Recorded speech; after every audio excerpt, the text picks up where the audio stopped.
Do you have a door on your house or wherever you live? I do.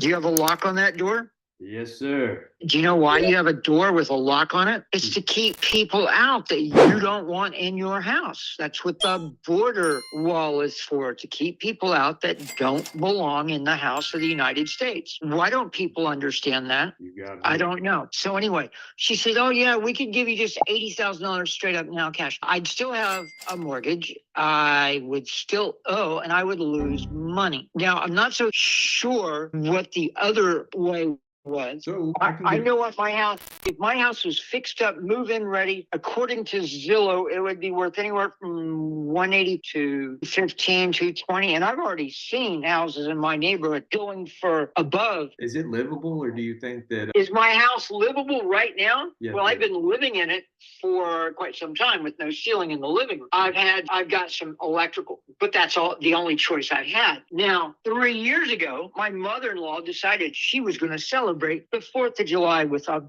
bang. Can you guess what she did? What's that? She died. Oh my God. Yes, she really did. On the 4th of July, she missed her 5th birthday by 1 month and 4 days. So she had a house that had a reverse mortgage on it. Now, the estate took over that. And when the person who had the reverse mortgage dies, the estate can do one of a couple of things. They can give it back. They can give them up to a year to sell it. Or in this case, we did a short sale, and you either pay 95% of the appraised value or the loan amount, whichever is less. In this case, the appraisal came back at 55. Her reverse mortgage, she could have borrowed 95, but she only borrowed like 70 on it. And she thought the difference between what she did borrow and what she could have borrowed would have gone to her children. Nobody explained to her, because nobody knew that that's what she thought, that no, that does not happen. So we bought the house because 95% of the appraisal was less than the loan amount. So we bought the house. So I have 2 houses. And this one, we upgraded the electric to, and she could have done that. She could have also replaced all the windows in it. Would it have made it worth a little bit more money? Yeah, but not as expensive as the loan amount, what was owed on it. And we could have, so we bought the house and it's free and clear. Originally, we were going to live in Mount Joy and fix this one up. But it was going to cost more money to fix the house where we're at now than the house in Mount Joy. And it would be a lot easier to rent out the house in Mount Joy than the one out in the country, because you can get to the grocery store by walking. So yes. So that was our goal, because you see, trying to think, rich people don't have a lot of cash necessarily, because all their money is tied up in assets that are produce income, like property. It's like Donald Trump doesn't have all that money. He's worth billions of dollars. He controls assets, all that stuff, and trying to do 2 things at one time. Are you familiar with this company called Temu? You've never heard of Temu? No, sir.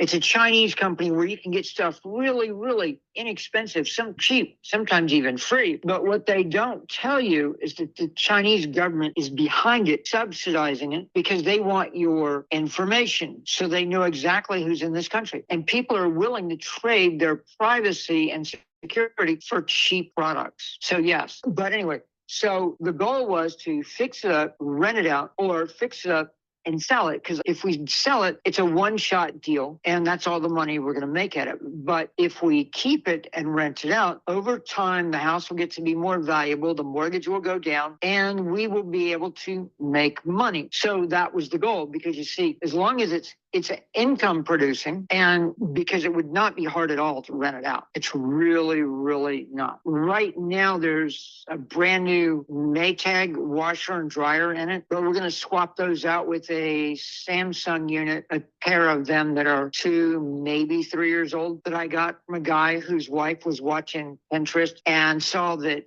if you want to build shelves over your washer and dryer, they have to both be front loading. So he bought a front loading washer and dryer. So I asked him, what was he going to do with the old ones? Put it on Marketplace or let it go? I said, I'd be interested.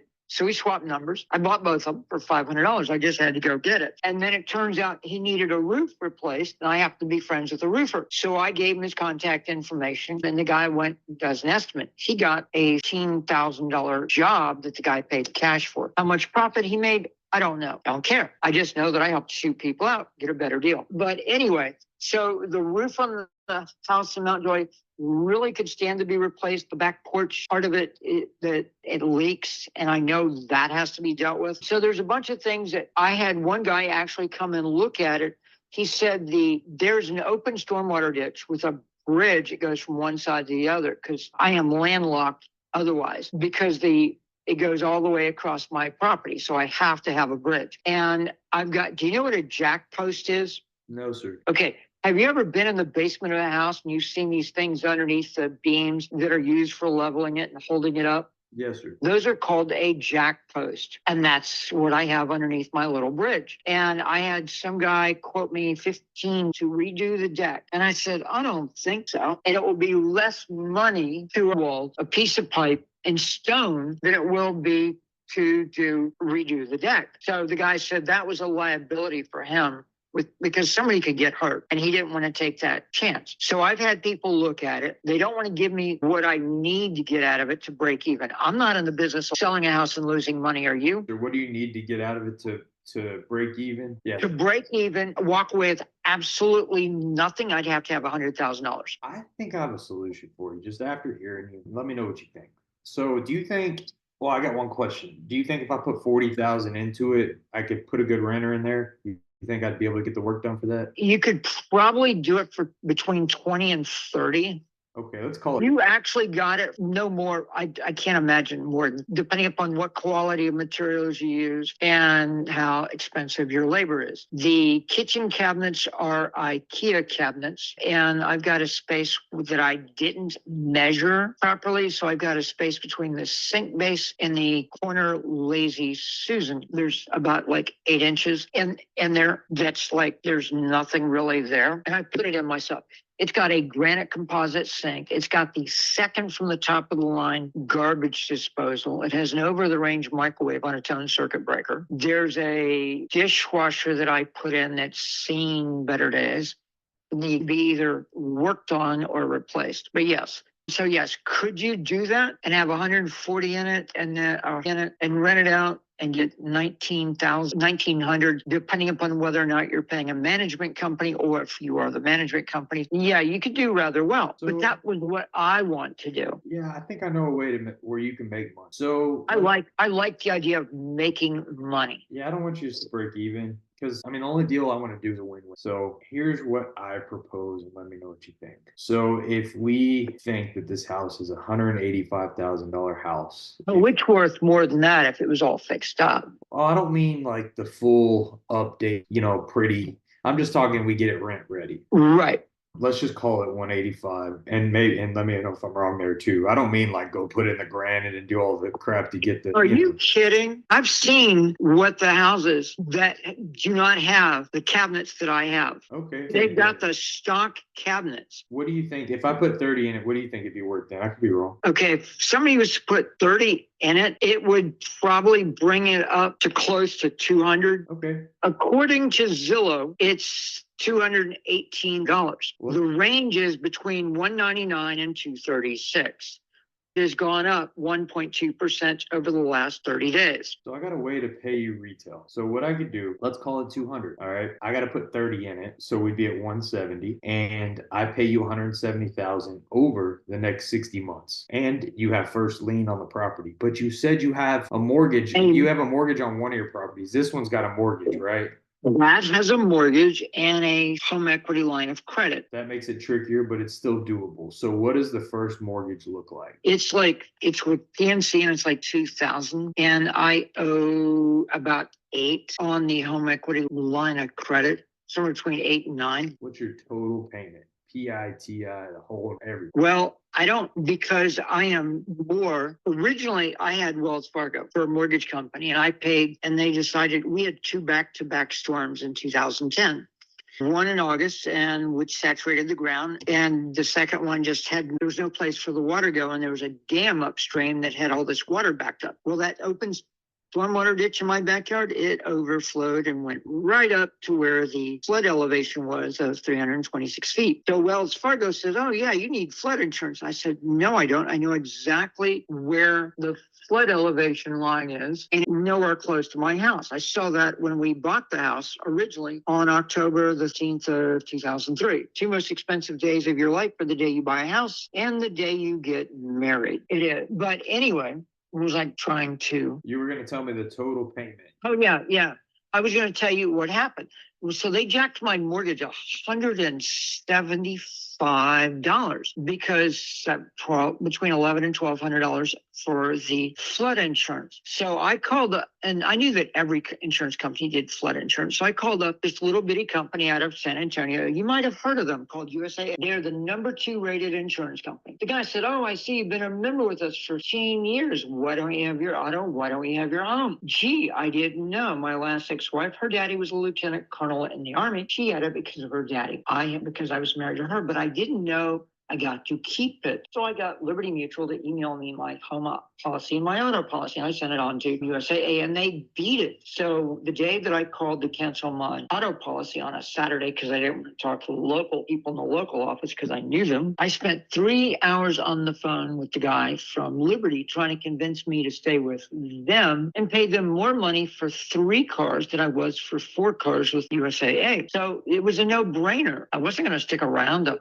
pay more money. But you see, up until that point in time, I didn't know I still had US. So they cover both my houses, all of my vehicles, and I have an umbrella policy of $1 million. So I've got way more insurance than most people do. I know that I recently got the tax bill, and the taxes on the house in Mount Joy, I think, are like somewhere between $2,500 and $2,800, and that's the one tax. And the other one I think might be $800. So between the two, school tax and the county tax, I think it's about $3,500, but not all at one time. But anyway, that's what the taxes are. I do not have the taxes or the insurance escrowed into my mortgage. All I pay them is principal and interest. PI, no. Okay, what's that payment? What I paid them is like $768 approximately, and the home equity line of credit is like 80 some odd dollars a month. But what I do is I take what I owe,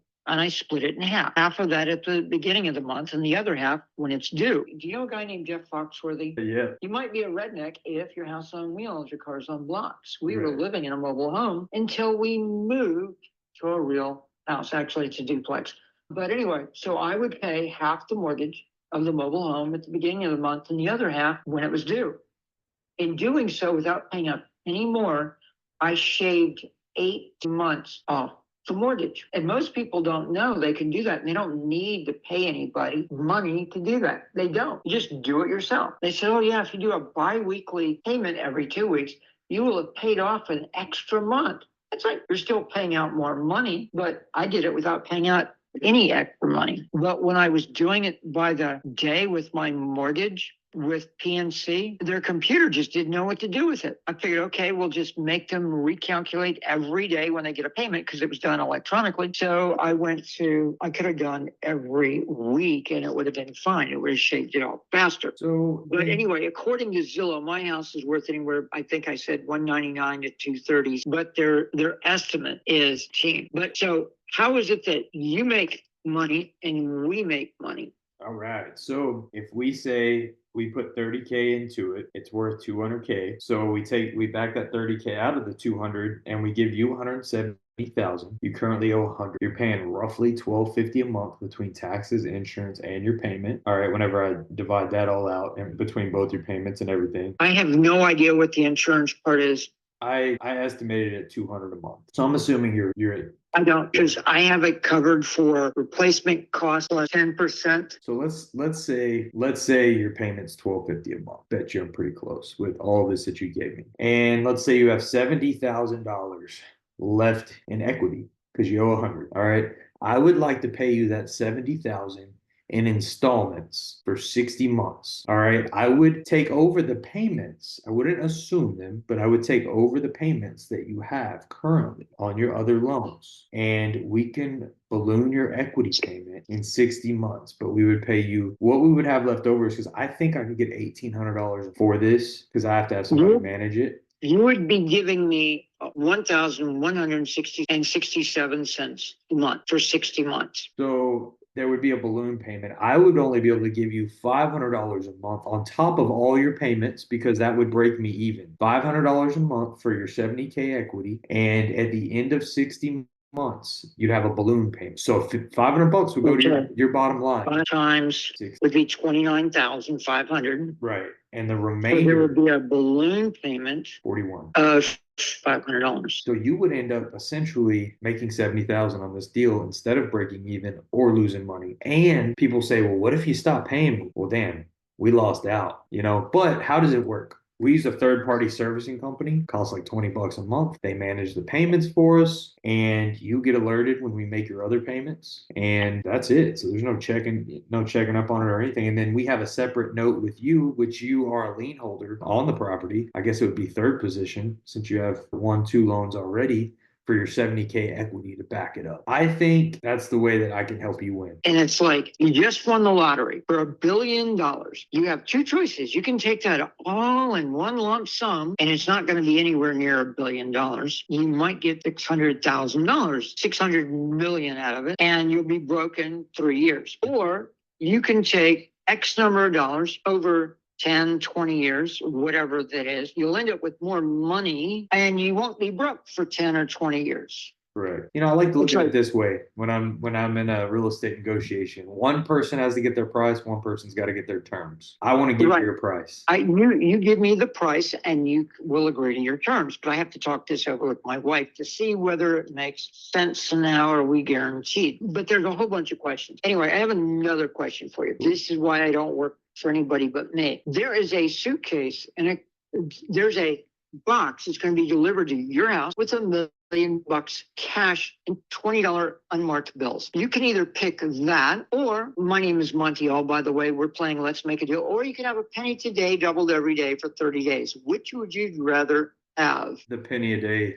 I have a mentor that he uses that saying like all the time. Do you know who Chuck Norris is? Yeah. Everybody knows Chuck Norris. Do you remember his TV show called Walker, Texas Ranger? Anyway, he had this, we came back from a cruise. My wife and I had won a cruise on my birthday in 2015, and we were there in Dallas. It was the best birthday and everybody in the banquet hall cheered because they'd never seen me go on anything done by the company. And I've never been on a vacation with somebody else paying for all of it. I just had to get there. So we drove from Pennsylvania to Miami. But anyway, after we get back, there's an episode of Walker, Texas Ranger, where Walker and Trevette, who's dead, have this thing called Camp Justice, where it's a ranch for these kids who, instead of going to juvenile detention center, you can go to this ranch, and they go to the ranch. And so Walker, $100,000 or a penny today, doubled every day for 30 days. Some kid thinks he's really smart. He said, I'll take the 100,000.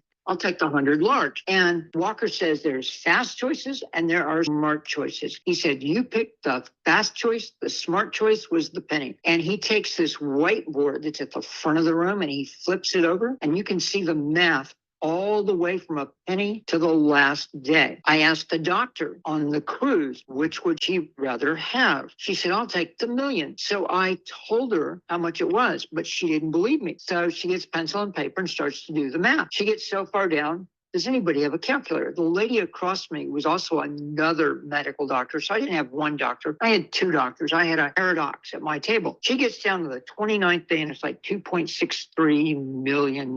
She had to see it for herself. And so 8 years ago, I was in Oshkosh, Wisconsin, and I asked this kid who was shoveling mulch for the summer. He said, that's 2 to the power. I will take that.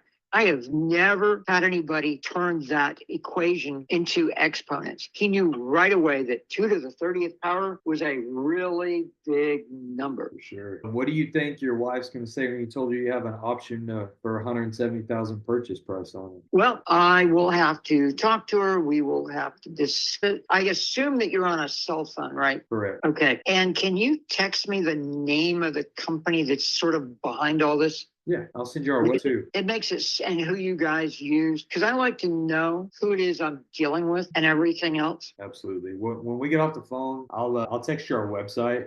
We are VB&B accredited and all that good stuff. And when do you think would be a good time for me to call you back? See, after you speak with your wife. How about tomorrow in the afternoon or Thursday? Okay, I'll call you tomorrow afternoon. Any particular time? Just after 12 my time. Good deal. And if y'all talk about it and it's something you say, you know what, let's do this before we talk, just shoot me your email address and I'll get my transaction coordinator to draw it up so y'all can review that too. Okay, cool. Awesome. Well, it was really good talking to you today. I appreciate your time and hopefully we could do some business. Good deal. Well, I thank you and we will talk to you later. All right, have a good one.